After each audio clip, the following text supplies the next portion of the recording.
Bonjour les amis, welcome to Paris. Welcome to the Ile Saint-Louis Island, where I am standing right now, for a tribute of sorts. By the end of this week, Notre-Dame de Paris, the beloved cathedral, and French icon, I should say, will be reopening. Reservations open today to get in, December 3rd. And I walked around the cathedral where a lot of work is still going on to come here at this spot.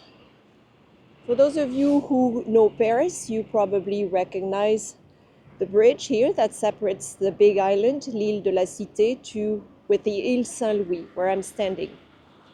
I am here for a reason.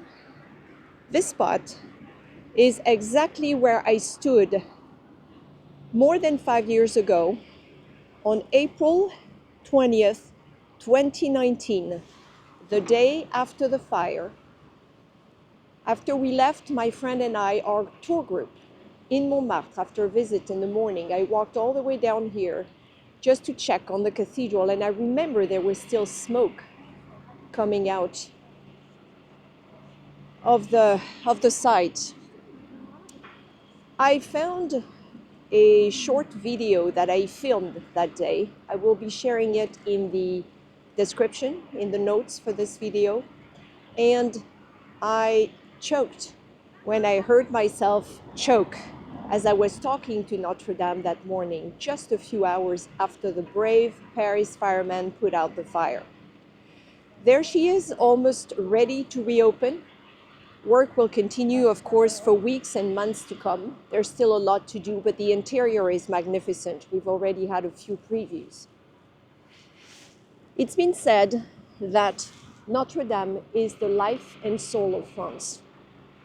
And even if you're not religious in France, it's very easy to know why.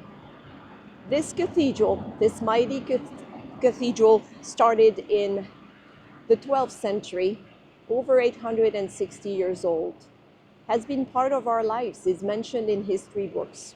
So many events have happened here. And she still stands here on the Ile de la Cité. She got a lot of help from her friends over the last 5 years, and she will be here long after we are all gone, which is excellent news. In the last few days, a lot of information has been shared. You heard a lot of numbers about how much money had been raised, how many chairs had been rebuilt inside the church. The one number I'm really interested in is 2,000.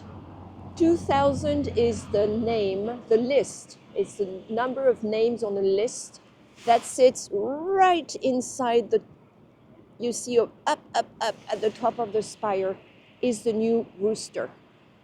And inside that rooster, with the relics of the patron saints of Paris, Saint Genevieve and Saint Denis, is a list of 2,000 names. The names of all the men and women and companies who have worked at the restoration or on the site of the restoration of Notre Dame.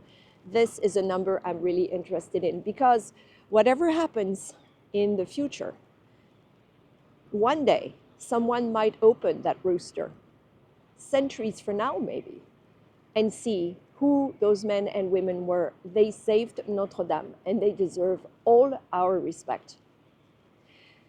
So yes, Notre Dame is, in fact, the life and soul of France, and has been for a very, very long time. When you grow up in France, in history books, Notre Dame is mentioned on a regular basis. You know, for example, that famous weddings have happened here.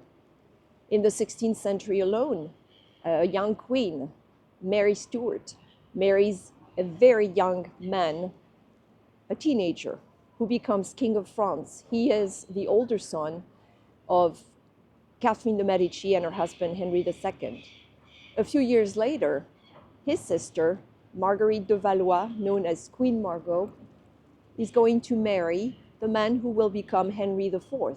But here is a good story. Henry IV, at the time, He will be a very popular king in France, and he's still remembered fondly, but he was a Protestant at the time, and he will get married without being able to get inside the cathedral.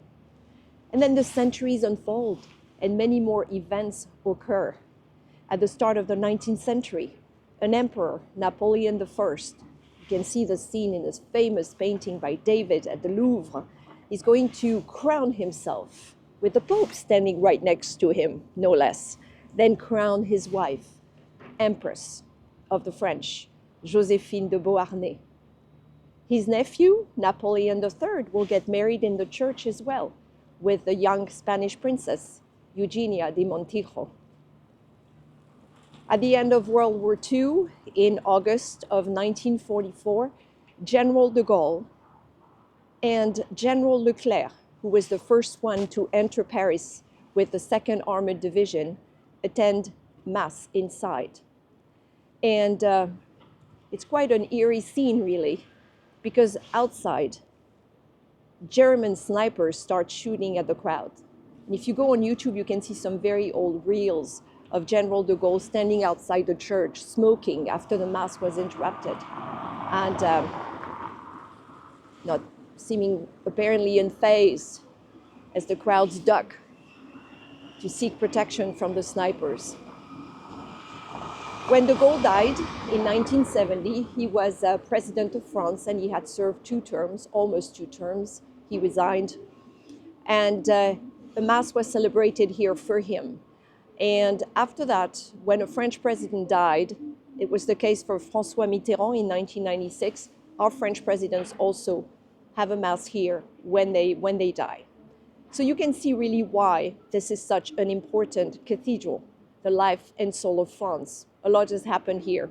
And she is very different. She looks very different. She's been restored beautifully, very much the way she was in the 19th century, after a gentleman named Eugène Viollet-le-Duc had a go at her and restored her the way he thought she looked, or she should have looked, in the Middle Ages.